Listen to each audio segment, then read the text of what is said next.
नमस्कार, मैं हूं अभिषेक उपाध्याय। आप देख रहे हैं टॉप सीक्रेट। यूपी में जो छात्र हैं, जो नौजवान हैं, वे पिछले 7 सालों से इंतजार कर रहे हैं कि कब शिक्षक की भर्ती आएगी, कब उनके घरों में सपनों के चिराग रोशन होंगे। 7 साल हो गए हैं। आखिरी भर्ती साल 2018 में आई थी, उसके बाद से अब तक नहीं आई है। भर्ती की जगह सरकार के वादों की फसल उगी है। उस बीच में आज सुबह 9 बजे सब सन्न रह गए, दंग रह गए, हैरान हो गए, कुछ तो परेशान हो गए। और ये इसलिए हुआ क्योंकि यूपी सरकार के ऑफिशियल हैंडल से सुबह 9 बजे एक ट्वीट हुआ और उस ट्वीट में 1,93,000 शिक्षकों की भर्ती का जिक्र था, जो 3 चरण में होनी थी। फिर से दोहरा रहा हूं, 1,93,000। और आप समझिए कि यूपी में पूरा पश्चिम, उत्तर, दक्षिण चारों तरफ लहर सी दौड़ गई। वो छात्र जो उत्साह खो चुके थे, वो छात्र जिनमें से बहुत तो ऐसे भी थे जिन्होंने अपनी जिंदगी में राहें बदल ली थी, कोई कब तक इंतजार करेगा, उन सबके अंदर एक तरह का उम्मीद का चिराग रोशन हो गया। लेकिन इस उम्मीद की उम्र कितनी थी? सिर्फ 4 घंटे। 4 घंटे के अंदर ये 1,93,000 शिक्षक सीन से गायब हो गए। और ये कोई फिल्मी दुनिया नहीं है, ये इसी दुनिया में हुआ।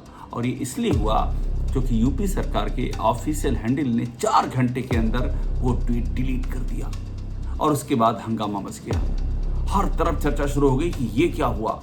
सोशल मीडिया में आपको दिखा रहा हूँ, देखिए, भरा पड़ा है इस बात से कि 7 साल बाद एक तो आपने कोई भर्ती निकाली, 2018 से कोई भर्ती थी नहीं, उसके बाद ट्वीट डिलीट कर दिया। एक के बाद दूसरा हैंडल, आम जनता, जो प्रतियोगी छात्र, यहाँ तक कि कांग्रेस के प्रदेश अध्यक्ष अजय राय ने भी ट्वीट कर दिया। सब हैरान हो गए और ट्रेंडिंग करने लगा शिक्षक भर्ती, क्योंकि ये तो बहुत ही भद्दा और बहुत ही क्रूर मजाक था उन छात्रों के साथ में जो 7 साल से इसी दिन का इंतजार कर रहे थे कि आपने उनकी खुशियों की वो खुशी जो वैकेंसी को देख करके हुई थी, सिर्फ 4 घंटे की उम्र रखी।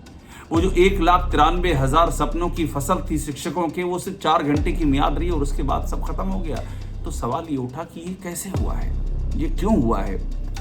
बहुत दिलचस्प कहानी है और जब आप ये जानेंगे तो आपको मालूम पड़ेगा कि उत्तर प्रदेश सरकार में फैसले किस तरह से लिए जाते हैं। यहाँ कैसे कि जमीन पर बीज ही नहीं रोपा गया है, ना बीज रोपा गया है खेत में, ना बारिश हुई है, ना कोई सिंचाई हुई है, ना कोई निराई हुई, ना कोई गुड़ाई हुई है। सीधे ऐलान हो गया कि हो गई फसल, इतने 1,000 कुंटल फसल हो गई, ऐलान छाप दिया गया। एक परंपरा सी हो गई है कि प्रचार करो, माहौल बनाओ, जहां से जो मिल जाए उसको उठाओ और माहौल बनाओ। ये इसी माहौल बनाओ नीति का शिकार खुद यूपी सरकार हो गई।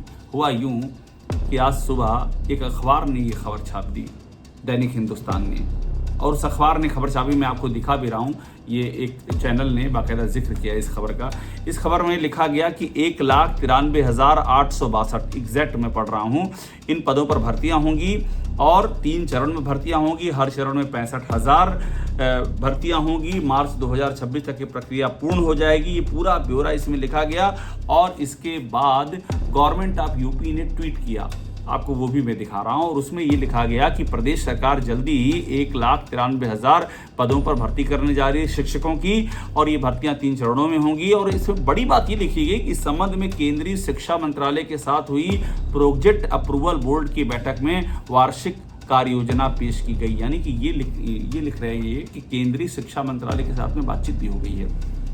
अब ये कैसे लिख रहे हैं? ये लिख रहे हैं चूंकि अखबार में ये छपा है, हिंदुस्तान ने ये छापा और भाई लोगों ने उठा करके तुरंत ट्वीट कर दिया और जय जयकार शुरू हो गई। तमाम जो नेता मंत्री सब ने रिट्वीट करना शुरू कर दिया। ऐसा लगा कि मान लो कल चुनाव होने वाले और आज ये ऐलान करके सरकार सत्ता में वापस आ जाएगी। माहौल तो ऐसे ही बनाया जाता है ना, तो माहौल बनाना शुरू हो गया। लेकिन तुरंत उनको समझ में आ गया ये तो कुछ ज़्यादा ही माहौल हो गया। वो फैज़ अहमद फैज़ साहब का एक शेर है कि वो बात सारे फसाने में जिसका जिक्र ही न था, वो बात उन्हें बहुत नागवार गुजरी है।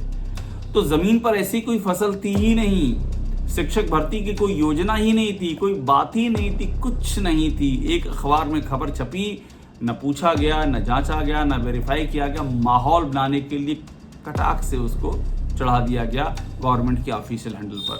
अब चूंकि मामला इतना बड़ा था, ऐसा तो नहीं था कि किसी नेता का बयान हो कि चलो एक नेता ने बयान दे दिया और मान लो कंट्रोवर्शियल बयान भी रहा तो उस पर कुछ देर के लिए बात हो जाएगी। ये तो भविष्य का सवाल है। 1,93,000 जो शिक्षक होने वाले हैं, उनके भविष्य का, उनके पीछे उनका परिवार है, उनके जानने वाले हैं, उनकी पीढ़ियां हैं, जो पुरानी पीढ़ी जो भी जीवित है और जो आने वाली पीढ़ियां हैं, इन सबकी उम्मीदों का बोझ है। तो ये इतना आसान नहीं था। पूरे प्रदेश में हलचल हो गई, प्रदेश के बाहर भी हलचल होगी। मैंने बताया ना कि 2018 में, मैं आपको बता देता हूँ इसके पहले कब क्या हुआ था। इसके पहले साल 2018 में आखिरी बार बम्पर भर्ती हुई थी। उस समय चूंकि शिक्षा मित्र हटाए गए थे और उसके बाद 2 चरणों में 1,37,500 शिक्षक भर्तियां हुई थी। पहली बार में 68,500, दूसरे चरण में 69,000 शिक्षक। अब आप सोचिए 2018 में जो भर्ती हुई थी वो तो 1,37,500 हुई थी। इस बार तो रिकॉर्ड तोड़ दिया। कहाँ 1,37,500, इस बार कहा गया कि 1,93,000 से भी ज्यादा पदों पर भर्ती।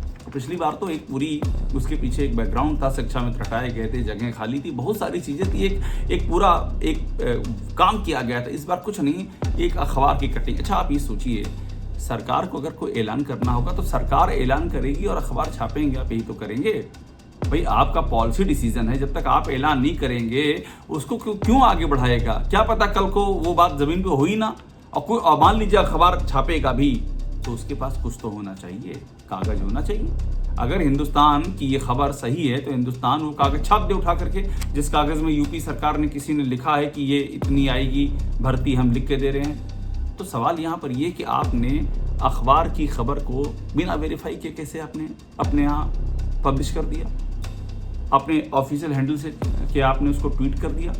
मतलब आपको खुद ये नहीं पता है, यूपी सरकार के ऑफिशियल हैंडल को नहीं पता है कि सरकार में क्या चल रहा है।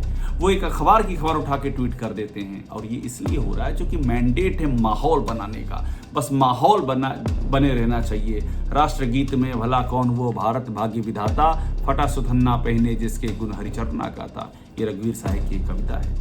और मैं बार बार कविताओं का जिक्र इसलिए कर रहा हूँ ताकि आप समझिए इनके बहाने की उत्तर प्रदेश की इस समय स्थिति क्या है, हालात क्या है, किस तरह से जिसे कहते हैं। और मैं आपको बताऊं, ये एक बड़ा सवाल रहा है कि सूचना माहौल बनाती है यहाँ पर, जो सूचना विभाग है, और ऐसा माहौल बनाती है कि योगी आदित्यनाथ का कद, कई बार ये भी सवाल उठे कि ये तो बीजेपी में सबसे बड़ा बनाने की कवायद हो रही है। कई बार ये भी सवाल उठे कि केंद्रीय नेताओं पर भी अटैक शुरू हो गए हैं और खुद मंत्रियों ने आरोप लगा दिए। इस योगी सरकार के मंत्री आशीष पटेल ने खुल के आरोप लगाए सूचना विभाग पर।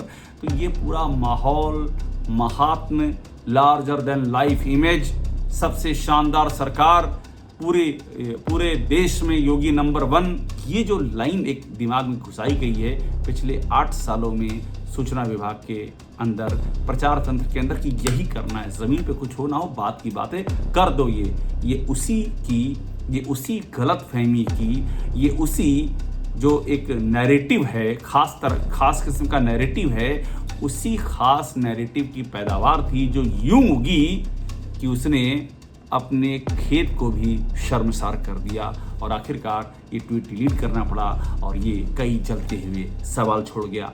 तो ये थी इनसाइड स्टोरी कि 1,93,000 शिक्षक 4 घंटे के अंदर कहाँ लापता हो गए और ये अब कब लौटेंगे। टॉप सीक्रेट को देखते रहिए, लाइक कीजिए, सब्सक्राइब जरूर कीजिए।